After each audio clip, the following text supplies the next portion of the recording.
certo como a manhã que se levanta, tão certo como eu te falo e podes me ouvir.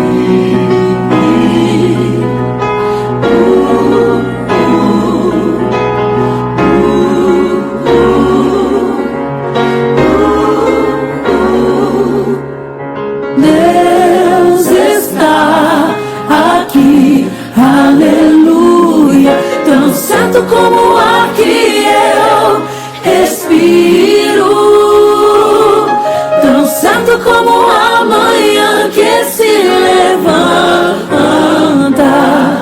tão certo como eu te falo e podes me ouvir.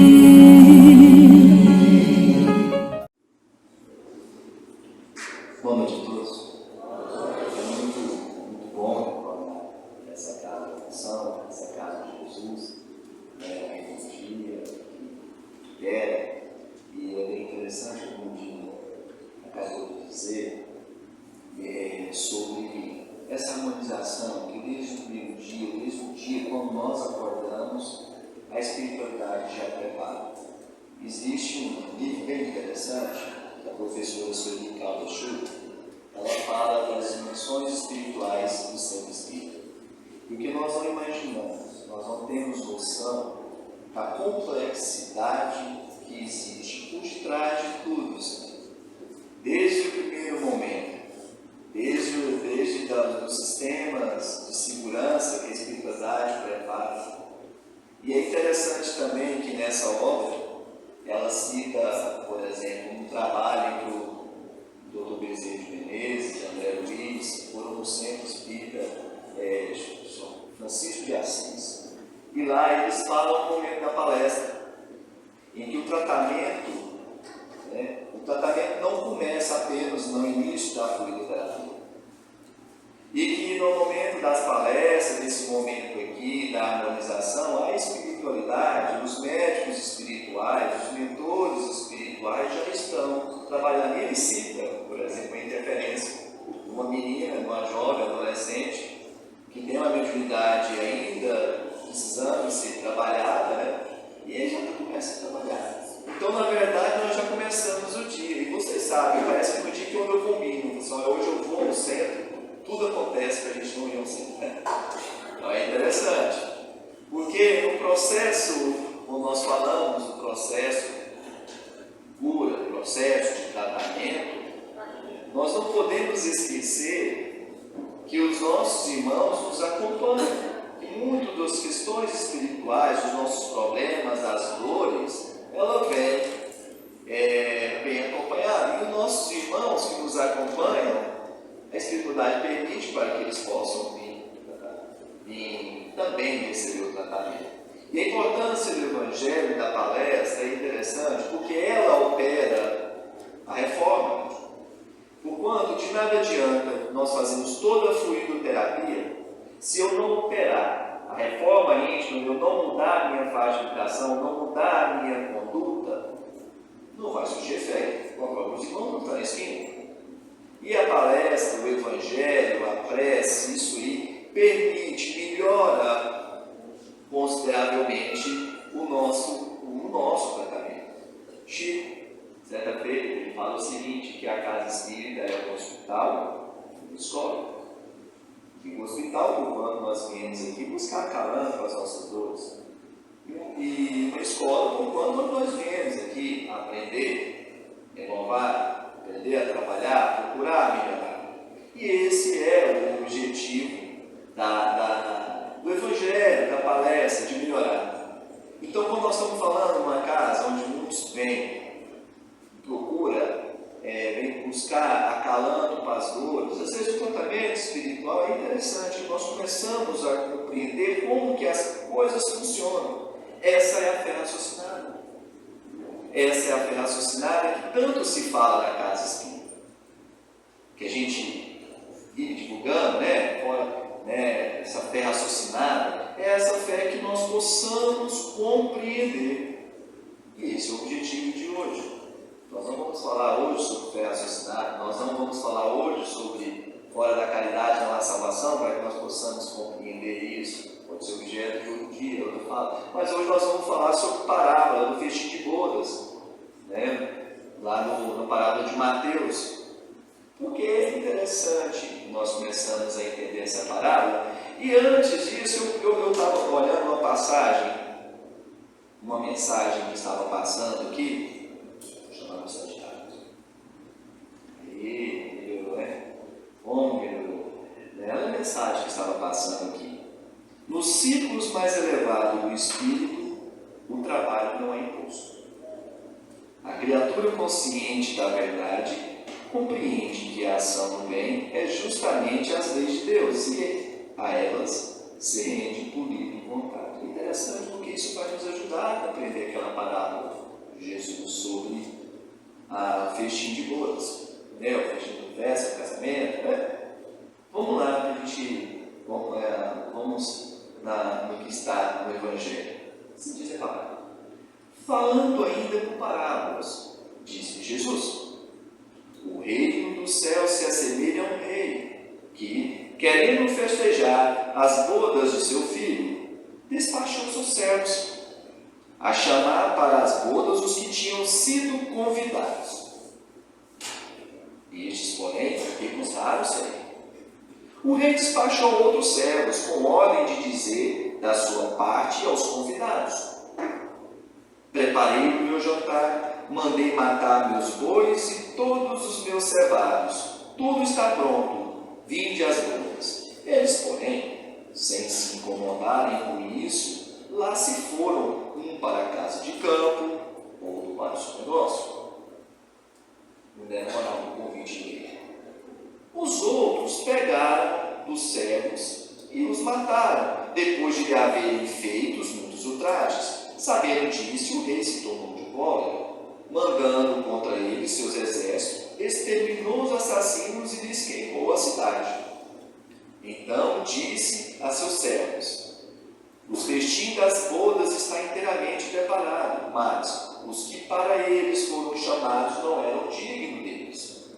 E depois as encruzilhadas e chamai para bodas todos quantos encontrados. Os servos, então, saíram pelas ruas e trouxeram todos os que iam encontrando, bons e maus. A sala das bodas se encheu de pessoas que puseram à mesa. Entrou em seguida o rei. O rei, para ver que estavam à mesa, e dando com um homem que não vestia a túnica nupcial, disse: meu amigo, como entrastes aqui sem túnica nupcial? O homem guardou o silêncio. Então disse o rei à sua gente: atai-lhe as mãos e os pés e lançai-os nas trevas exteriores. Aí é que haverá prantos e ranger de gente, porquanto muitos há chamados e poucos escolhidos. São Mateus, Evangelho. Mateus, capítulo 22, versículo 1 a 14. É uma palavra difícil, não é? A gente tem que ser sincero.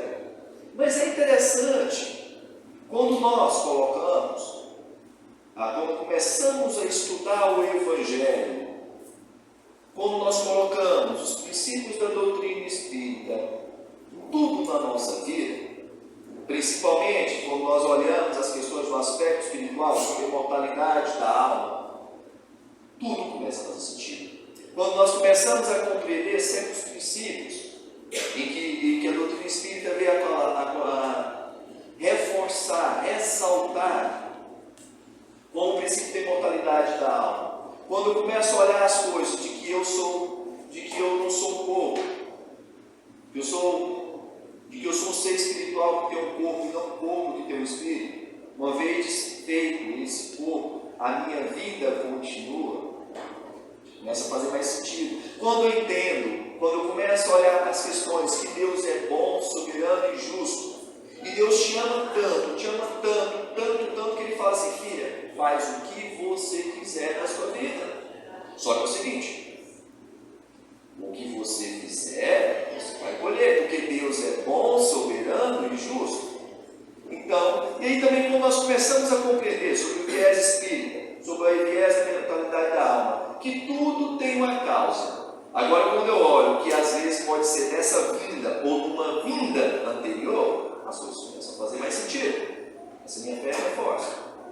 Quando eu começo a olhar, entender entender a bênção da reencarnação em nossas vidas, essa oportunidade, que é um instrumento de justiça divina, de benevolência de Deus, uma vez que, em vez de, se eu fui malzinho, Deus me condenou para o inferno por toda a eternidade, ficar queimando no enxofre, Ele diz assim, como um pai que me ama, porém justo, fala: filho, em vez de eu te condenar, você vai pagar, você vai procurar ressarcir o que você fez, mas eu vou te dar uma oportunidade. Quando nós começamos a olhar tudo na nossa vida, as questões começam a fazer sentido, inclusive o próprio Evangelho.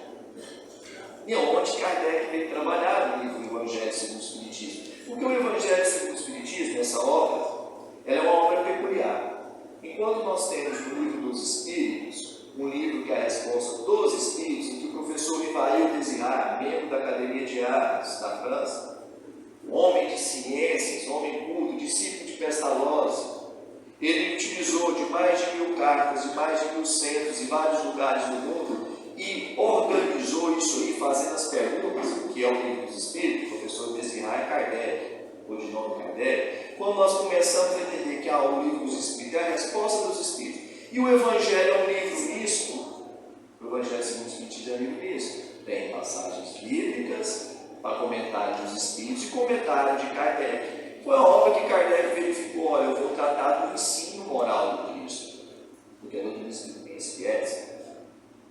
E aí nós começamos a entender, porque a princípio, quando nós vamos olhar, ler a Bíblia, nessa passagem do Evangelho, a gente começa a achar incrédulo: poxa, como é que Jesus vai contar uma história doida dessa, para 2000 anos? Verdade, ó. Quer dizer que o rei chamou o povo para o casamento, o povo não foi e mandou um. A gente não consegue compreender. Essa é a realidade. Ninguém vai falar a verdade. Então é difícil. Então quando nós começamos a entender sobre esse viés espiritual, vai fazer sentido esse ensino do Cristo. Isso é o nosso objetivo, nós vamos tentar aqui. Aí nós vamos olhar, é interessante, que Jesus, ele tinha uma pedagogia muito peculiar, muito diferente. Jesus ensinava através do ensino direto, falava diretamente, através das atos e através de parábola, que era parábola, historinha. E essas parábolas, elas eram interessantes, porque elas tinham um viés. Primeiro, ela passava a mensagem para aqueles que estavam preparados de verdade para escutar profundamente. Segundo, ela servia de proteção. Lembra? Roma dominava a Judéia, Então, ele tinha uma certa viés de proteção. Segundo, a mensagem perdurava no decorrer da história. A história do filho pródigo, a história do filho pródigo. Mas 2000 anos não mudou a história. Nós já fizemos aquelas brincadeiras, com certeza vocês já devem ter participado daquela brincadeira, quando a gente passa uma palavra, outra, telefone sem fio, quando chega a mensagem é outra. A parábola é uma. Então Jesus utilizava esse ensino, até porque era uma forma, era um método empregado em que ele aplicava as suas verdades morais e religiosas com fatos comuns, que eram o cotidiano daquela época. Então é interessante que nós primeiramente possamos entender o motivo, o porquê disso aí. E aí o que acontece? É interessante que essa parábola do festim, ela vem tratar justamente sobre uma questão relacionada ao nosso progresso. Olha que doido, né? Olha, mas como você está falando isso, coisa do nosso progresso? Vamos explicar, para que a gente possa entender, conhecer o Evangelho. É essa a fé raciocinada. Fé cega, faca molada. A humanidade está cansada de fé cega. Vamos compreender a mensagem do Cristo. Então o que acontece? Então, no primeiro ponto, a gente começa a entender que o rei é Deus. É Deus. Então, o Pai, o Criador, lá na questão 01, do livro dos Espíritos, causa primária de todas as coisas. E lá na questão 4, 5, 6 do livro dos Espíritos, fala assim, como Kardec indaga, como compreender Deus? E os Espíritos nos ensinam, utilizar os mesmos axiomas, a ciência, questionário, procura compreender, essa é a fé verdadeira. Então já começamos a entender que Deus, esse rei, fez a festa do casamento, foi chamar as pessoas, foi chamar os seus convidados, e o seu filho, Jesus, como unidade. Então já começa a sentir, agora, começando a entender essa parábola, às vezes eu leio na Bíblia e não consegui entender. Então Jesus começa a entender, e a núpcia era algo de muita importância para o povo daquela época, o casamento. Então o primeiro ponto que nós começamos a entender que o rei é Deus. E aí o que acontece? Ele chamou os seus servos, os primeiros convidados, aqueles que trabalham para Deus, chamou os seus servos, olha, vamos preparar a festa, a chegada do meu filho, vamos preparar essa união, essa união do homem, da humanidade com Deus Cristo. Então já começa a entender que os servos são os primeiros, esses primeiros trabalhadores, né? E aí a gente continuando para a gente entender da obra. Então ele fala sobre os primeiros convidados, aqueles primeiros convidados, os jovens convidados, e que uns resolveram ir, não, eu vou cuidar das minhas vendas, eu vou cuidar desse aqui, que depois sofreu, né? Então os primeiros convidados é justamente o povo judeu. Agora eu estou entendendo. Porque nós vamos observar que o nosso processo de progresso, ele começou com o povo judeu, com a crença de um só Deus. Vieram os profetas, né? Vieram, Moisés utilizou o primeiro tablet, né? Que recebeu a primeira mensagem da lei dos Ele foi lá e recebeu da terra o tablet. A primeira mensagem psicografada, nós recebemos de Moisés, ele já passou lá as regras, nós já começamos a entender. Então nós já começamos os primeiros convidados, onde Jesus veio falar, os primeiros convidados do povo hebreu.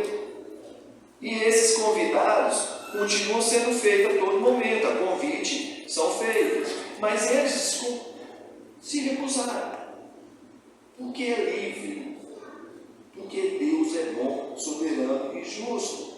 E permite com que nós possamos fazer. E é interessante, a única coisa que Deus impôs à humanidade, ao mundo, Deus nos condenou a sermos felizes por toda a eternidade. Agora, depende da gente, se vai ser mais rápido ou mais devagar. Mas nós vamos, o progresso vai. Nós podemos ainda aprofundar o assunto, até falar sobre a progressão sobre o progresso, a mudança, a transição planetária, né? Essa mudança que tem, o progresso vai, está aqui, eu estava falando, sobre trabalho, sobre progresso. Estava falando aqui, passando essa mensagem. Essa é a palavra de ensino de Jesus. Então Jesus já começa falando, o primeiro foi a humanidade.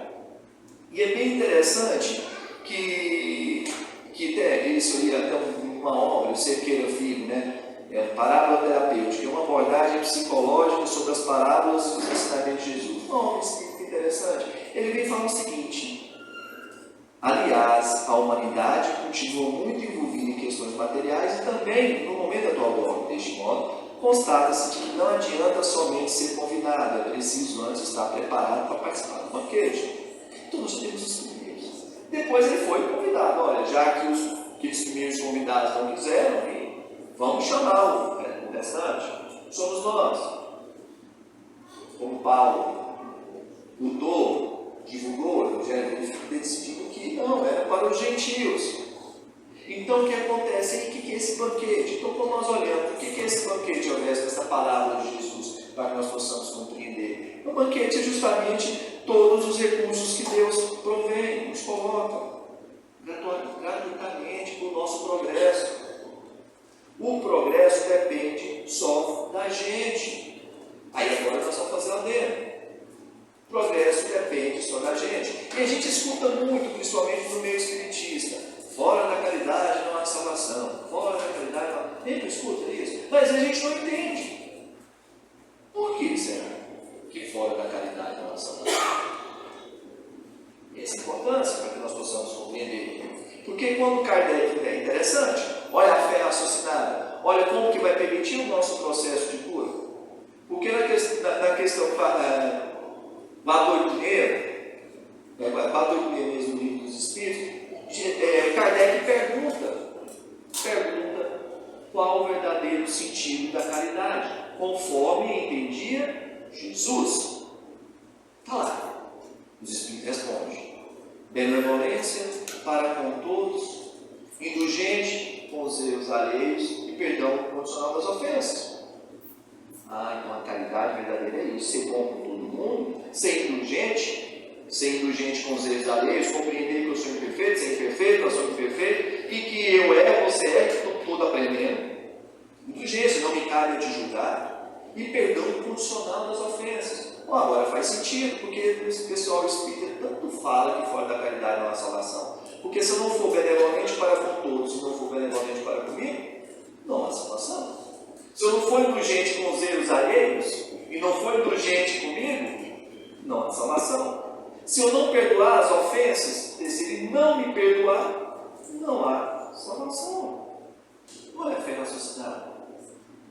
Entendeu? É fé raciocinada. Aí a gente continua mais ainda, vamos mais aprofundar essa fé raciocinada, para que Deus nos oferece isso. Verso, eu não dou conta de perdoar. Eu não consigo perdoar. Não é conviver com o ofendido. Perdoar não é conviver com o ofendido. Conviver com uma pessoa, perdoar não é conviver com o ofensor. Isso aí às vezes é por isso. A pessoa te ofendeu, te maltrata, você está convivendo. Isso não é. Ou sim, ou outro distúrbio, algo desse tipo, mas não é. Às vezes, perdoar não é deixar de chamar a polícia. Você tem que chamar a polícia, às vezes. Aí eu gosto muito de Valdo Pereira Franco, que ele fala que perdoar é renunciar à vingança. Vocês perceberam como a gente começa? A partir do momento que eu renuncio à vingança, deixo para que a justiça divina faça, eu começo a exercitar o perdão. É um exercício.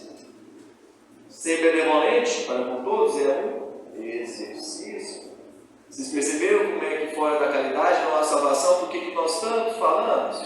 Isso é fé raciocinada. Compreensão, é onde que está lá na questão 4, 5 e 6, sobre compreender Deus, compreender a benevolência de Deus, ou seja, entender como que funciona. Isso facilita o meu processo de cura, o meu tratamento. Então esse banquete que Deus disponibiliza a todos os espíritos, esse progresso, significa justamente o banquete que está à nossa disposição. E vamos continuar para nós compreendermos essa parábola, que a princípio parecia uma parábola um pouco estranha, né? É verdade, vou falar, vou fazer uma festa, casamento do meu filho, chama o povo não vem, manda bateu nos meus convidados, eu vou lá, chego no correio, traduzindo para o goianês, tá, gente? Estou traduzindo a parábola para o goianês, bem chulo. Isso é uma história bem diferente, né? Mas olha só a riqueza como Jesus ensinava. Porque lembrando, Jesus contando isso, que era comum para o povo da época. Então nós estamos traduzindo para nós, então era o povo preparado. Então continua. Aí quando a gente vê na parábola o rei que utiliza as tropas, as cordas laterais, simboliza que nós vamos observar. O pessoal foi lá, bateu no céu, fala da parábola. Ou convidar o pessoal não quis, maltratar o seu cérebro, o que Deus fez? Foi lá e chegou a ranger de dentes, né? Está lá na parábola do Evangelho. O que é isso? Lei da causa e efeito. Lei da causa e efeito. Por que perdoar e renunciar à vingança, conforme ensina de Valdo Pereira Franco? Eu quero um vínculo. Quando nós vamos aprofundar, principalmente nas questões mediúnicas, nas questões de processo de obsessão, que é bem interessante. Boa parte do processo de obsessão está vinculada à falta de perdão. Às vezes o irmão compreende, desencarnou e está com raiva. Vou fazer raiva, vou ficar correndo até. Vingança.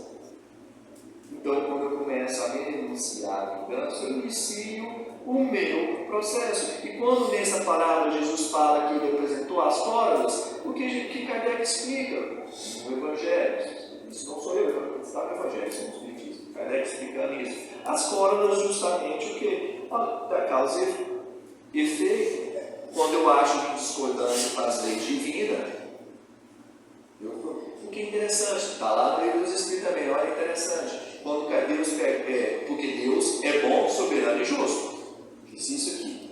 Você pode fazer o que você quiser. Eu falo assim, da mesma forma, nós temos a lei da gravidade, nós temos a lei de Lavoisier. Na natureza nada se perde, nada se cria.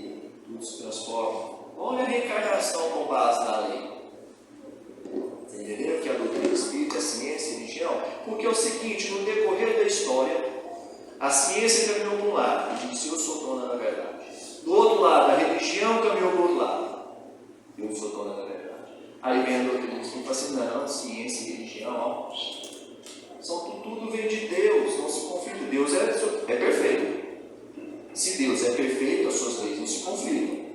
Nós é que não sabemos, nós não estávamos aprendendo a interpretar. Aí faz sentido. Como faz sentido? Nós estamos, às vezes, alguns vêm aqui buscar tratamento. Passe. A ciência já comprovou que funciona. A ciência já comprova que a prece já resolve. Já é comprovado. Acho que eu já falei aqui uma vez na casa sobre ciência e religião. E interessante que a prece funciona. Mas veja bem, nós estamos falando sobre religião e volta. Interessante. Bem interessante quando a gente começa a compreender sobre o processo obsessivo. Kardec indaga aos espíritos. Somos influenciados pelos espíritos? Os espíritos respondem, muito mais que imaginamos. Muito mais. Nós somos influenciados a todo momento. Por quê? Porque somos seres espirituais que têm um corpo, não um corpo do espírito. Quando eu olho isso, aí faz sentido. Faz sentido. Aí vai começar a entender o meu processo de cura. Eu começo a mudar de faixa de vibração. Aí nós vamos entender que o processo do que cura. Quantos cânceres já foram curados aqui? Vamos falar? Quantas depressões? Não estou preocupado com essa contabilidade. Não é a nossa contabilidade isso aí. Não é nossa, não. É dos espíritos, os irmãos espirituais. E faz sentido, a ciência comprova, olha a fé raciocinada. Se eu sou um ser espiritual, eu sou influenciado a todo momento, tudo tem uma causa, ou nessa vida ou na outra, então eu tenho que mudar agora. Aí eu gosto muito de Haroldo Dutra Dias, né? Haroldo Dutra, um palestrante espírita, e ele fala sobre o processo obsessivo. Ele fala o seguinte, que a melhor forma de vencer o processo de obsessão é pelo esgotamento do obsessor. Estranho?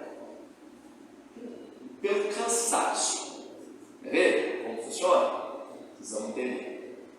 Estou lá, é o velho, está meu irmãozinho aqui, porque a gente acha que nós somos inocentes e os irmãos espirituais são os malvados, né? Mas só para lembrar que cada um da gente aqui, há 80 anos atrás, nós estávamos colocando fogo, um monte de judeu num canto, tá? Há 80 anos atrás, era normal, todo mundo. 80 anos atrás nós estávamos colocando um monte de irmãos aqui fuzilando. Segunda Guerra. Né? Eu não vou nem falar daqueles que querem saber o que na vida passada, se não tem condições de colocar nem a conversa do WhatsApp no telão para a família ver, imagina, né? Mas vamos deixar isso de lado. E aí nós vamos entender. Então quando eu começo a entender esse meu processo, que eu tenho, tudo tem uma causa, eu sou um ser espiritual, e aí a Haroldo também falar pelo cansaço. Então os irmãos vêm. Então veja bem, eu estou acordando aí para lá, o raio do Elvésio. Né? O raio do Elvésio. Aí o Elvésio levanta cedo, deixa eu fazer a prece de 5 minutos. Obrigado, Senhor. Começa a melhorar. Né? Aí de repente, eu vou para o trabalho. Deixa eu colocar aqui uma musiquinha. Ele está lá me acompanhando, querendo fazer vontade, concorda comigo? Aí eu estou lá, sabe da coisa? Eu vou uma palestra no YouTube ali, deixa eu ver essa palestra sobre perdão. E se como está ali, o que está acontecendo com ele? Já começa a afastar. Aí eu estou lá em casa, e está lá meu irmãozinho, né? Ele fala assim, nossa, aí eu estou lá, eu vou fazer nada, eu vou lá no GK. Não estou fazendo nada mesmo, vou lá no GK, em vez de ir uma confusão, chega lá no GK. O meu irmãozinho, você só vai. Ele chega. Poxa, vai lá, vem palestra de novo. Aí começa a ficar sentir bem. Mas sentir bem, né? Tem irmãos assim, eu vou trabalhar na feijoada, trabalhar na caminhada. Aí, pô, o que o Elvésio está querendo ver tanto nisso? Aí eu vou saber de uma coisa. Aí o Elvésio para, o Elvésio já não deixa de. Aqueles vícios que tinha, começa a melhorar, já começa a mudar a convivência. Aí vem como se eu falasse, não, vou embora, larga esse cara para lá, vou embora, deixa ele, vou para outro. É assim que funciona, de forma hilária, de forma descontraída. É assim que é o processo. Você se parou para trabalhar, tudo bem? Você vence pelo cansaço. É tudo na lei da causa e efeito. E nós vamos entender a respeito de participar desse banquete. Porque o convite é para todos. Aí na parte final da parábola, está lá na parábola, né? Que depois convidou para todo mundo. Todo mundo, mandou o chefe, chama todo mundo. Todo mundo tem a oportunidade de participar do banquete divino, da felicidade eterna. Aí ele deu feita a festa, o rei encontrou um cara que estava com uma roupa diferente. Verdade? Está lá. Estou traduzindo por eles, né? Estava sem, foi participar do banquete sem a túnica. E aí o que o rei viu? Viu que esse cara está sem a túnica e falou assim: olha, não sai daqui, vai arder o ranger de dentes, vai para lá, não vai participar da festa. A pessoa não estava com a roupa preparada. Então nós vamos olhar assim: pô, mas que rei é esse que manda convidar a pessoa e chega uma pessoa que não está preparada? Aí nós vamos entender. É justamente estar vestido, estar preparado para esse banquete, é vestir essa túnica da pureza, da mansidade. É justamente essa túnica da faixa giratória. Todos aqui já devem ter escutado, então eu gosto de falar como se a pessoa não fosse espírito, tá? Às vezes não é subestimando nenhum, jamais, os conhecimentos irmãos aqui. Mas aquele que está conhecimento, conhecendo a doutrina espírita agora, ouviu falar que nós estamos numa tal de transição planetária. O mundo progride, trabalha, nós progredimos. E aí o que acontece? A humanidade está evoluindo. Então nós, aqueles que estão já na última oportunidade para a reencarnação, vão para um outro mundo. Tem uma oportunidade, porque Deus é bom, soberano e justo. Então a humanidade está crescendo, o planeta está crescendo. Essa transição planetária está lá no livro dos Espíritos, está lá no livro Céu e Inferno. Está lá, está só a gente estudar a doutrina. E aí nós vamos começar, então o planeta também está progredindo. Ou seja, aqueles que não estão com a túnica para essa festa, participar desse evento, vai para outro. Isso. Porque Deus é bom, soberano e justo. Entendeu a palavra? O que Jesus quis dizer, às vezes, olha, aquele que não está preparado para a festa do meu Pai, não está vestido, ou seja, aqueles verdadeiros cristãos, quando nós falamos verdadeiros cristãos, não é crente, católico, porque nós somos, às vezes, nós espíritos, nós achamos que nós somos muito orgulhosos, que às vezes achamos que é só nós que vamos progredir. Não. É ele que fala. Deixa claro que o bom e verdadeiro espírito é aquele que procura melhorar cada dia. Nós não somos detentores. Então o cristão é isso, viveu esse ensinamento, não é de igreja. Então aquele que busca o aprimoramento da reforma íntima, é esse que vai estar vestido para quê? Poder participar dessa riqueza. Ou seja, passar de ano e passar de destino. Fazer essa comparação. Nós estamos na escola da vida.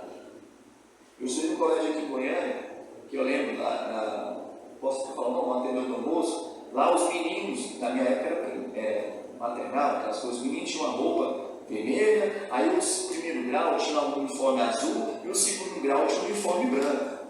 Então é a nossa vida, é essa escola da vida. A gente inicia com esse uniforme. No decorrer do uniforme nós somos livres para escolher qual coleguinha, se eu quero ficar no fundão, qualquer coisa. Vou ter nas provas, no decorrer do ano. Chega no final do ano, eu vou trocar de uniforme. Vou passar de ano. Se eu fui um bom aluno, eu passei de ano. Se eu fui um mau aluno, eu vou reprovar. Mas eu não vou. Aí, cada ano, cada série, cada vinda nossa nesse planeta vai ficando mais difícil. Vou chegar no segundo grau, mudo de nível.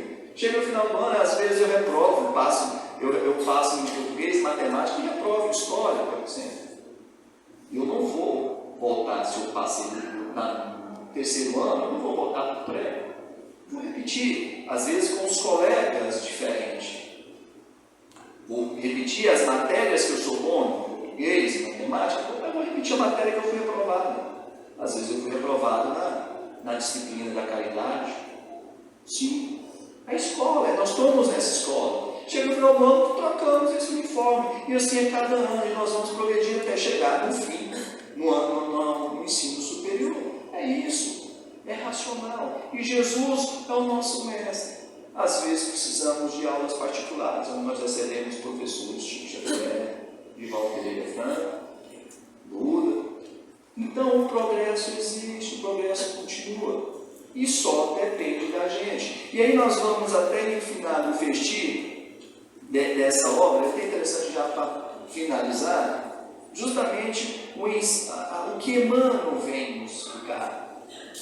Faz um resumo bacana sobre essa parábola. Ele vem falar, né, que está no livro Religião dos Espíritos, de Emmanuel, Filosofia de Francisco Xavier.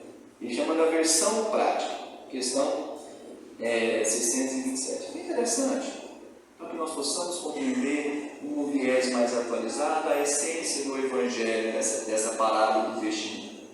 Sim, diz, irmão, reconhecendo embora a alusão de Jesus aos povos do seu tempo, quando traçou a parábola do fechinho de bodas, recordemos o caráter funcional do Evangelho e busquemos a versão prática da lição para os nossos dias.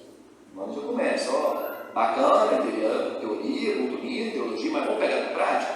Vamos ver o que isso pode mudar na minha vida. Compreendemos que todos os recursos da vida são pertencentes a Deus, anotemos o divino convite à lavoura do bem em cada lance de nossa marcha. Aproveitar a oportunidade. Nós temos essa oportunidade única. Compreendemos que todos os recursos da vida são pertencentes a Deus, anotemos o divino convite à lavoura do bem em cada lance da nossa marcha. Os apelos do céu, em forma de concessões, para que os homens se ergam à lei do amor, voam até as inaltas atitudes, todavia raros registros de a presença. Não é falar que às vezes a gente só vê o mal, né? A gente vê o mal e às vezes não vê o bem, mas acontece. Isso falta 50 minutos, né? A quem recebe o dote da cultura, bandeando-se as fileiras da vaidade, vamos já começa, porque nós temos dons. Certa feita eu falei aqui sobre o candeeiro, né? Sobre os nossos, sobre o dom. Então o irmão já começa a falar. A quem recebe o dote da cultura, bandeando-se para as fileiras da vaidade.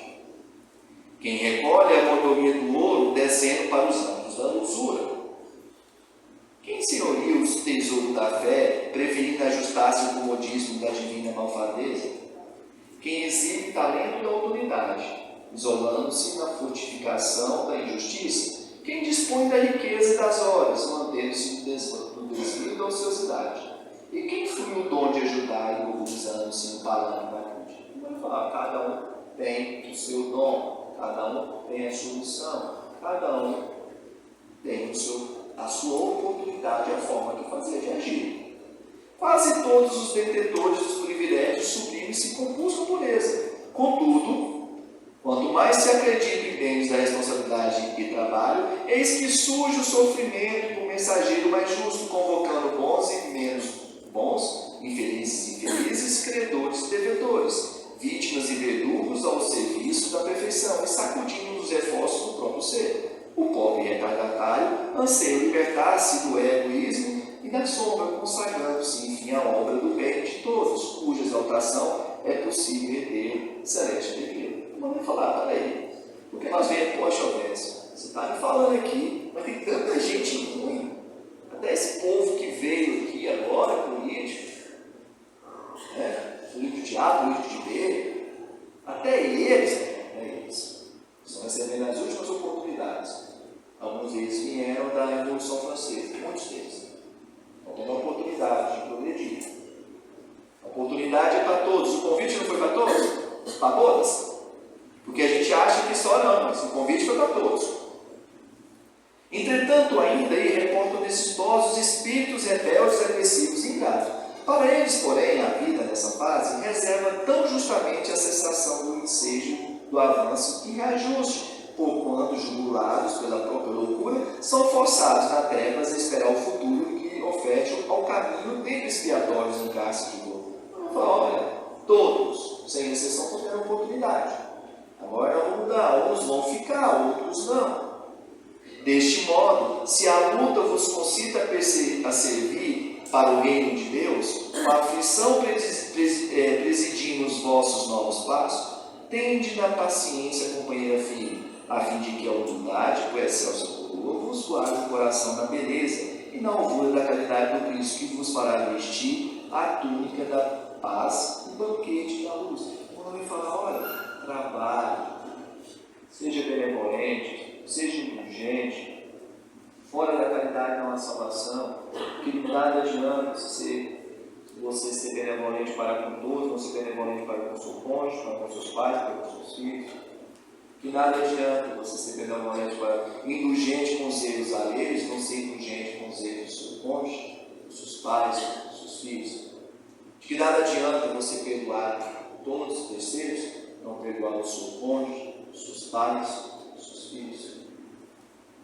Fora da caridade, a salvação é essa a essência. E é através dela que nós vamos conseguir vestir essa túnica branca e participar do banquete que esse rei nos convidou para participar do casamento do seu filho com a humanidade.